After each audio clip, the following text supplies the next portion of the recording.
Assalamualaikum warahmatullahi wabarakatuh. Bismillah, alhamdulillah, wassalatu wassalamu ala rasulillah. Allahumma inna nas'aluka ilman nafi'an wa na'udzubika min ilmin la yanfa'.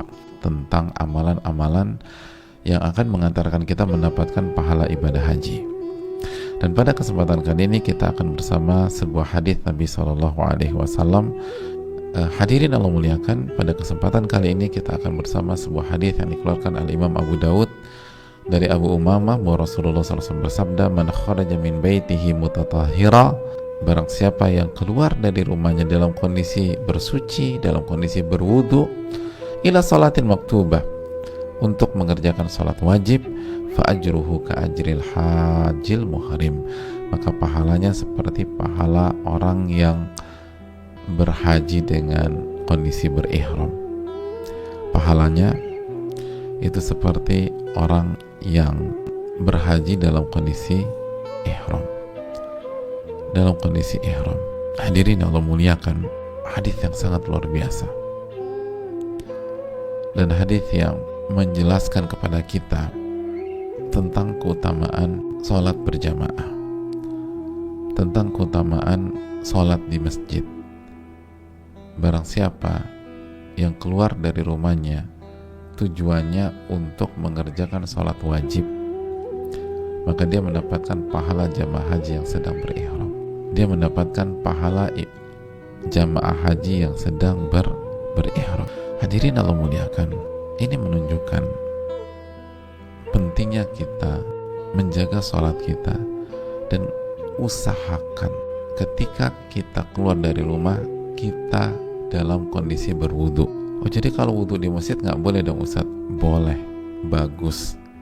Tapi kata para ulama, jika kita ingin mendapatkan pahala yang maksimal, yang sempurna, maka hendaknya kita berangkat dari rumah atau keluar rumah dalam kondisi berwudhu. Adapun nanti batal lagi lalu wudhu lagi nggak ada masalah. Jadi kalau ingin buang air kecil jangan ditahan, biasa aja. Tapi ini menunjukkan bahwa yang paling afdal, yang paling utama, kalau kita ingin dapat pahala yang paling maksimal, kita ingin mendapatkan pahala jamaah haji dalam kondisi ihram, maka berwuduklah dari rumah. Berwuduklah dari rumah.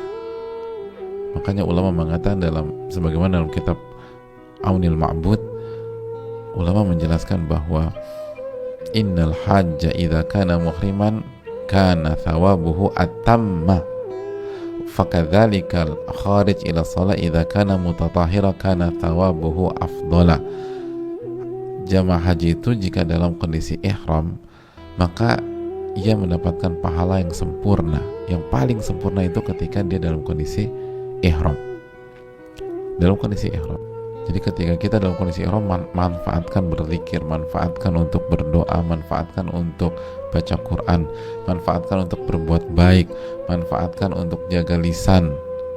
Karena itulah kondisi paling sempurnanya jamaah haji pada saat dia berihram. Begitu juga dengan orang yang keluar dari rumahnya untuk sholat. Maka jika dia dalam kondisi bersuci, itulah pahala yang paling sempurna. Itulah pahala yang paling sempurna. Dan hadirin Allah muliakan, maka jaga ini.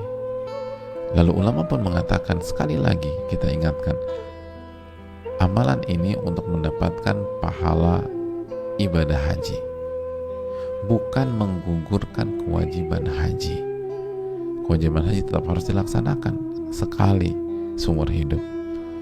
Kalau lebih berarti itu sunnah. Tapi sekali lagi, kalau kita belum bisa berangkat, kita belum bisa pergi ke sana, maka manfaatkan amalan-amalan yang disediakan oleh Allah SWT di tanah air kita, di lingkungan kita. Salah satunya hadis ini.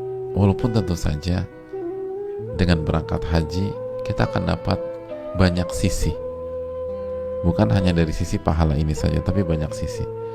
Tapi dari satu sisi pahala ini kita bisa dapatkan dengan mengerjakan hadis ini. Maka ini menjadi kabar gembira bagi kita untuk menjaga sholat. Dan terakhir, buat wanita yang sholat di rumah, karena mengikuti saran Rasulullah Sallallahu Alaihi Wasallam. Wa buyutuhunna khairun lahun, dan rumah mereka lebih baik untuk mereka. Ingat, rumah mereka lebih baik untuk mereka. Maka jika laki-laki mendapatkan pahala haji, jamaah haji yang ihram, maka kesimpulan tersirat atau mafhum, dalam ilmu ushul fikih namanya mafhum, kesimpulan tersirat dari hadits tentang sholatnya wanita di rumah, maka dijelaskan sebagian para ulama, insya Allah wanita pun akan mendapatkan pahala ibadah haji kalau dia mengerjakan di rumah karena ada alasan syar'i, yaitu mengikuti saran Nabi kita SAW. Begitu juga dengan yang lain, jika karena ada alasan syar'i, maka insya Allah tetap akan mendapatkan pahalanya, sebagaimana kaidah dalam ilmu kaidah fikih. Saya rasa cukup sampai di sini. Semoga bermanfaat dan semoga Allah memberikan taufik kepada kita. Wassallallahu ala Muhammad, dan selamat mengamalkan. Dan di waktu yang sama kita berdoa kepada Allah, semoga Allah memudahkan kita untuk bisa beribadah haji dan bisa menunaikan rukun Islam yang kelima dan bisa mengerjakan haji-haji sunnah berikutnya. Subhanaka wa bihamdika asyhadu an la ilaha illa anta astaghfiruka wa atubu ilaik. Assalamualaikum warahmatullahi wabarakatuh.